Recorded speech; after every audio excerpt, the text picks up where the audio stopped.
Hi students.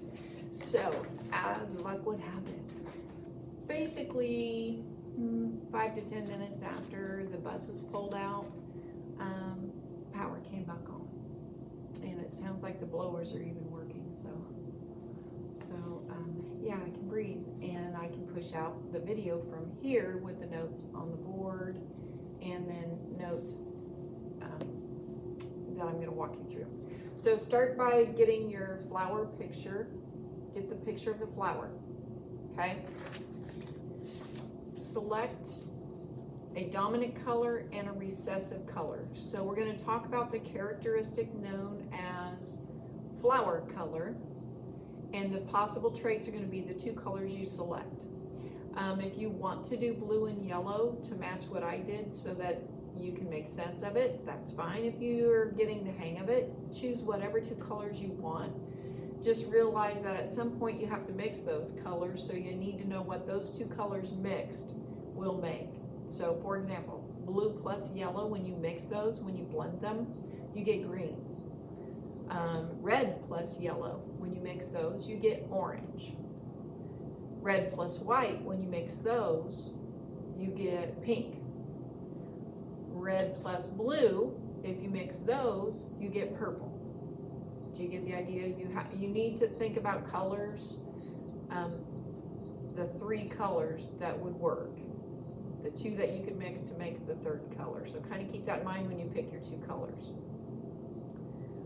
I said that my dominant color, so I'm going to come closer for a second. I said that my dominant color, there's on here, I said my dominant color is going to be blue and my recessive color is going to be yellow. Okay? And then the parents are the top two. So my dominant parent is going to be homozygous dominant. So its genotype is big B because I selected blue. Remember that the dominant color determines the letter that you're going to use. So blue was my dominant color, so I'm going to use the letter B. The other parent is going to be homozygous recessive. Homozygous recessive. That genotype is little b, little b. Homozygous recessive. This is all review. You should be able to do that much. Okay? So I was using flower color as the characteristic that I was doing, and my two traits for flower color are either blue or yellow. Okay? So far so good? All right. With that, I kind of have stuff up here too, but this shows you exactly what I was talking about. Okay, so for co-dominance, co means they both show. Co, both show. So co-dominance, by the way, these are all the offspring of these two parents. So the only allele this parent can give away is a capital B. The only allele this parent can give away is a lowercase b. So all of the offspring have to be heterozygous. Big B, little b, big B, little b, big B, little b. Okay, so they're all heterozygous genotypes. Fill that in before you get coloring. Might be easier.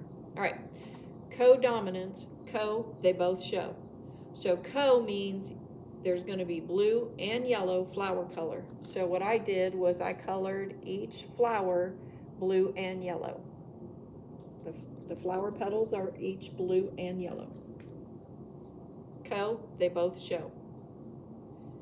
Complete dominance is what we've been studying. We've only been doing complete dominance. So if there's a capital B, that's all you see. If there's a capital B, that's all you see. So all you see is blue for complete dominance. Okay? For incomplete dominance, it's called a blend, and I wrote some notes on the board over there to kind of get you some information. And I'll attach those to the post as well. So for incomplete, you're going to blend. You're going to mix the colors, and that's why I was telling you, make sure you pick three colors that you know how to blend. So when I mix blue and yellow, I get green. So the green flower petals, the petals are green for incomplete dominance. Incomplete is a mix or blend. Co, they both show. and complete dominant rules. Got it? It's that easy. So once you've filled out your notes, and like I said, you can use the colors that I used for the notes. You cannot use my colors for your pony assignment.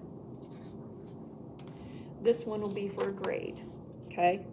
You can pick your dominant, your recessive, go through the same drill, right? They're in a different order, so make sure you pay attention to complete, incomplete, and co. Make sure you're paying attention. Complete, dominant, only the dominant will show. Complete dominance, only the dominant will show. Incomplete, you mix or blend. You're mixing the colors. Co, they both show. Co, they both show. Now, do you have to do regular pony colors? No, have fun with it. If you want to turn them into unicorns, turn them into unicorns. If you just want to make them fun and magical, make them fun and magical. What you need to focus on, though, is if you're using just the mane and the tail to be your color, your characteristic that you're focusing on, be consistent with the body color. So, for example, I was just focusing on the flower color. Notice that the seeds are all the same color and the stems are all the same color. The only thing I changed was the flower color. So if you wanna be using the body color as your characteristic and the two colors for the body, then stay with the body colors to show what you know. And then, or you can use the mane and tail, the hair color. You could say hair color is your characteristic, and then what two colors are you going to make its hair? Have fun with it. It doesn't have to be a normal pony. It doesn't have to be browns and blacks and grays. Can be, but it doesn't have to be. All right? I'm going to move back here and go over the notes on the board real quickly. So for my example, I had my dominant color was blue. So for complete dominance, when the offspring are heterozygous, which yours will all be heterozygous if you follow the directions, for your offspring, for complete dominance, blue will show because it's the regular dominance. If it's there, it shows, and it's there, so it's going to show. Co-dominance, both show. Both show. So I'm going to see, for my example, I'm going to see blue and yellow. Both show. And then incomplete is a blend or a mix. So when I mix blue and yellow, I get green. All right? So you're only submitting the ponies back to me. When you're done, take a picture. Or if you go ahead and use the digital and use Notability to color them in, that's fine too. Just make sure you submit no later than tomorrow. I'm going to make it due tomorrow by the end of ST, 12:15, all right?